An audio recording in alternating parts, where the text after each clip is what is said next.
Ça y est, Olivier, j'ai enfin trouvé mes carreaux. Ah bah ça tombe bien, je vois que tu as fini le traçage. Dis-moi comment tu as procédé? Alors vas-y, donne-moi un carreau. Donc en fait, ce qu'on veut, c'est avoir un carreau entier dans l'axe du couloir. Ouais. Comme ceci. Donc, j'ai donc tracé un trait en plein axe du couloir. J'ai reporté un autre trait de 15 cm, puisque mon carreau il fait 30, Oui. pour avoir mon alignement ensuite lors de ma pose de mes carreaux. D'accord, comme ça le carreau est en plein milieu, c'est plus joli esthétiquement. Voilà. Et puis après, tu n'as plus qu'à suivre la ligne, mettre les bords du carreau. Voilà. J'ai vu que tu avais fait Ouais. une autre ligne, là, un autre traçage. Donc là, j'ai fait un deuxième trait. Puis en fait, on va poser les carreaux par rangée de 2. Et comme ça, j'ai mon guide. Je peux pas me tromper. Je peux faire une pose régulière avec mes 2 traits de chaque côté. D'accord, tu fais toute la ligne comme ça. Voilà. Et après, tu vas dans ce sens-là. On va travailler en reculant. Bon, ben on n'a plus qu'à en coller alors. D'accord. Alors là, tu vas coller directement sur la chape actuelle. Tu n'as rien besoin de faire d'autre sur ce support. Non. Là, c'est une chape traditionnelle. Donc, on peut directement étaler la colle sur le support. Ça aurait été une chape liquide. Il aurait fallu humidifier le support pour que la colle adhère mieux. D'accord. Tu dépasses pas les lignes là. J'évite Ça, de dépasser ouais. mes traits, autrement après, j'ai plus de repères. Ouais.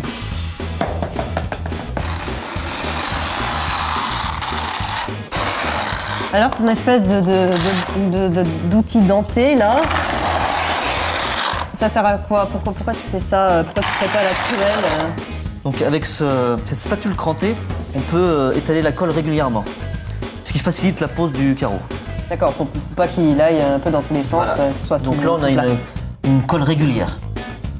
Donc tu vois, je me repère à mes lignes. Hop. Et là, entre chaque carreau, tu laisses combien de millimètres? Donc ça dépend. Pour des carreaux de ce type, il faut au moins laisser 3 mm. En fait, pour faciliter la pose, il existe des croisillons. En fait, c'est des petits écarteurs pour avoir un joint régulier. Pour pas D'accord. avoir... Quand on veut être sûr de nous, Voilà. quand on n'est pas pro, croisillon, c'est pas mal. Voilà. Ok. Tu veux essayer de mettre de la colle? Ouais, allons-y. Ah oui, t'avais mis tout mis de côté là, et après tu ramènes, hein, c'est ça? Voilà. Vas-y encore. Après, Donc avec la spatule crantée, il faut appuyer fort. t'essayes de rester comme ça. Ah oui, bien droit pour que ce soit... Voilà, comme ça. Nickel. Tu t'arrêtes un peu plus loin que le trait. Ouais, Et même chose ici. d'accord.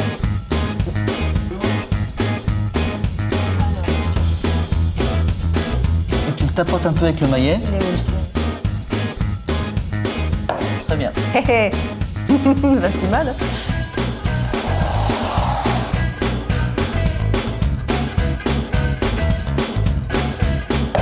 Donc là, on arrive au bout. J'imagine qu'il va falloir couper des carreaux. Dis-moi comment tu procèdes. Donc on va utiliser une machine spéciale qui s'appelle une carlette. D'accord. Donc, avant ça, on va d'abord prendre la mesure de nos coupes. Parfait. Alors là, tu as 17,5 entre le mur et le carreau. Donc on va retirer les 2 joints, le joint à côté du carreau et le joint le long du mur pour la dilatation. Donc on va faire une coupe à 16,5.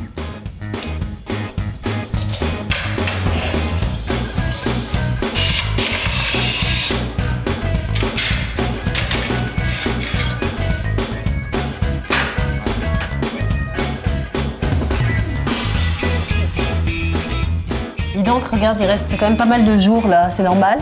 Oui, c'est au cas où il y aura une dilatation. Et en fait, ce jour, il va être recouvert par une plinthe. Donc, on a bien posé notre carrelage. Là. Voilà.